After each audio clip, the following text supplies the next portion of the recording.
Bonjour. L'automne est la période de tous les excès. C'est vrai que les journées raccourcissent, les jours de pluie sont fréquents, et en plus on a de longues périodes de vent. Alors il existe plusieurs solutions. Il y a ceux qui pensent pouvoir lutter contre les éléments, mais ils partent quasiment perdants, et ceux qui vont composer avec pour essayer d'en tirer profit. C'est ce que nous allons voir. Vent du nord, rien ne mord. Pour bon nombre d'anciens pêcheurs, ce proverbe ne supporte aucune discussion. Le vent d'est, d'après leur dire, ne vaut guère mieux. Mais le vent du sud, et surtout celui d'ouest, justifie à leurs yeux l'expression « v'là le bon vent ». Les vents du nord et d'est sont secs et froids, celui du sud est chaud, tandis que celui de l'ouest apporte le temps nuageux et la pluie. Quelle que soit sa direction et sa force, le vent est capable en très peu de temps de faire chuter ou de faire monter de plusieurs degrés la température de l'eau. Suite à ce brusque changement, les poissons se trouvent perturbés et changent de comportement.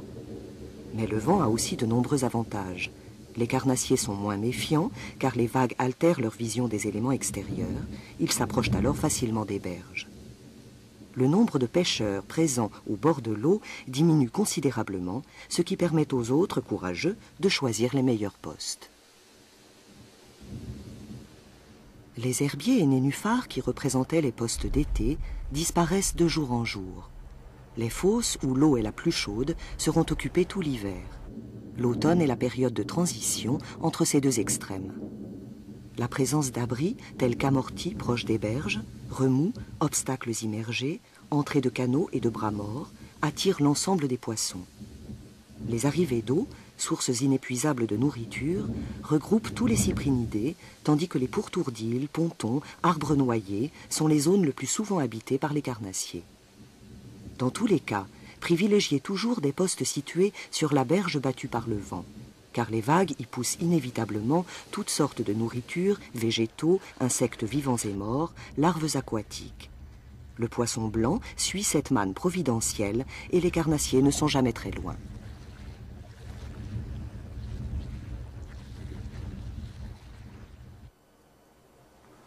Dans les conditions extrêmes, le choix du montage est primordial. Alors je vais en proposer 3 complémentaires. Si vous recherchez, en règle générale, les carnassiers, mais plus spécialement le brochet, le paternostère au flotteur est très intéressant. Mais si vous voulez pêcher proche du fond, vous pouvez pêcher avec un montage décollé, au vif. Et puis il reste, si vous voulez pêcher très très loin du bord, le montage avec le flotteur sous-plombé. Quel que soit le montage que vous allez utiliser, pas besoin de pêcher trop fin.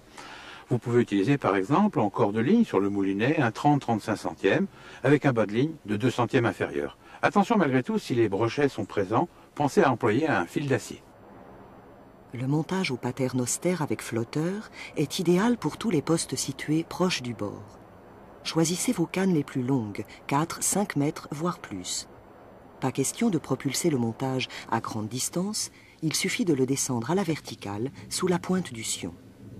La portance du flotteur est plus élevée qu'à l'accoutumée, minimum 20 grammes. Quant au lest, il est toujours beaucoup plus important que pour un montage classique. Son poids augmente avec la vitesse du courant afin que la ligne demeure fixe et stable. Effectuez un réglage précis et restez à proximité des cannes pour pouvoir réagir promptement. Le montage décollé s'utilise quelle que soit la distance de pêche pour maintenir stable le vif à la profondeur choisie. Il convient aussi bien en rivière qu'en eau close. Une fois le montage lancé sur le poste, la bannière est tendue, la canne est posée sur ses supports et la pointe du sion noyée sous la surface de l'eau. De cette façon, la ligne n'offre aucune résistance au vent. Si les fonds sont encombrés, il est indispensable de décoller l'appât de 80 cm à 1 mètre. La distance séparant le plomb mou du bulle d'eau détermine la profondeur à laquelle évoluera le vif. Par grand vent, un flotteur sous-plombé de type toupie flotte bien et peut aller très loin. si loin qu'il n'est pas inutile d'apporter au bord de l'eau une paire de jumelles. Mais ce montage se révèle tout aussi efficace sur des postes où le fond est encombré d'obstacles ou d'herbes aquatiques. La stratégie consiste à lancer le montage le plus loin possible, à positionner la canne horizontalement, pick-up ouvert, et à laisser le vent emporter le vif où vous le souhaitez. Réglez le flotteur à 50 cm au minimum au-dessus du fond afin d'éviter les accrochages pendant la dérive.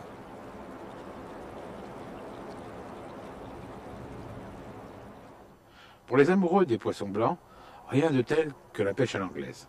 Cette technique de pêche a été mise en point dans le pays qui porte son nom, l'Angleterre, pour justement faire face aux situations extrêmes, par grand vent.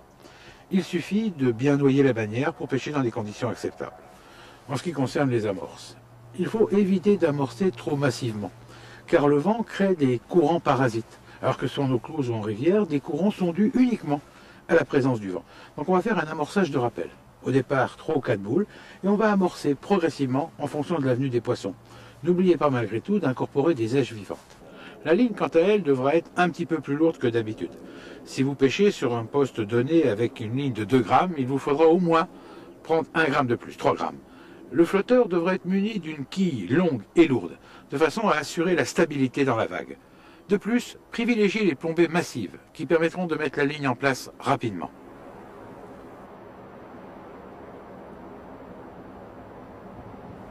Alors aujourd'hui, nous avons invité une jeune femme à nous retrouver sur le bord de la rivière où elle vient habituellement seule.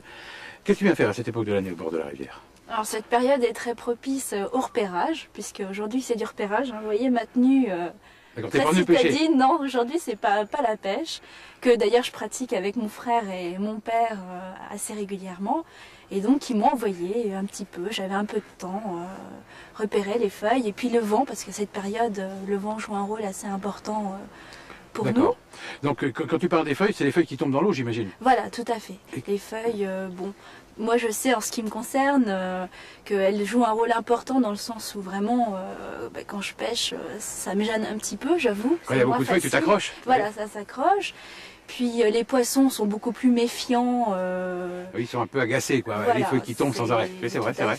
Et puis il y a un autre phénomène apparemment qui se produit, c'est que la chute des feuilles et les feuilles qui se décomposent dans l'eau entraînent une baisse de l'oxygène. Et donc les poissons sont moins actifs, moins mobiles. Je vois que tu as un sérieux bagage technique et c'est vrai, c'est tout à fait vrai qu'on constate ça régulièrement. Donc tu viens voir si pour ce week-end vous pourrez pêcher dans la rivière, c'est ça? Voilà, c'était un petit peu ma mission cette fois-ci. Et puis bon, c'est toujours agréable de se promener dans la nature. Donc voilà, on vient de voir que il faut observer aussi la rivière pour savoir en fonction de la chute des feuilles si on ira ou si on n'ira pas à la pêche. Pour tous les pêcheurs bricoleurs, et ils sont nombreux, il est facile de réaliser un petit montage. Sur un flotteur classique, ils installent une voile en matériaux flottants de 5 cm de côté. Alors imaginez ce montage réalisé, une île très éloignée du bord. Eh bien vous confiez ce montage au vent qui va partir à 40, 50, 60 mètres. Allez prospecter des zones que vous ne pouvez pas pêcher normalement, habituellement, en l'absence de vent. Selon le poste sur lequel vous êtes installé, vous avez 2 possibilités. Si vous êtes face au vent, vous avez intérêt de noyer la bannière. Et pour ce faire, vous allez utiliser un produit prévu pour la pêche à l'anglaise, qui va dégraisser le nylon. Mais imaginons que vous soyez installé avec le vent dans le dos, la deuxième hypothèse. Eh bien, vous avez intérêt de graisser la bannière pour qu'elle flotte à la surface, pour que la ligne pêche encore plus loin. Il suffit d'utiliser de la graisse prévue pour les moucheurs. Quel que soit le montage que vous allez utiliser, je vous conseille d'écher votre vif pour un ferrage immédiat. Alors il faut locher ce vif en passant le fil d'acier sous le dos, de façon que l'hameçon trip soit bien positionné, pour pouvoir ferrer dans les premières secondes. Parce que dans ces conditions extrêmes, il est très fréquent que l'attaque n'ait pas de suite, donc il faut ferrer très rapidement. Il existe de nombreux prétextes pour justifier l'échec d'une partie de pêche. Celui qui revient le plus souvent est la présence de vent.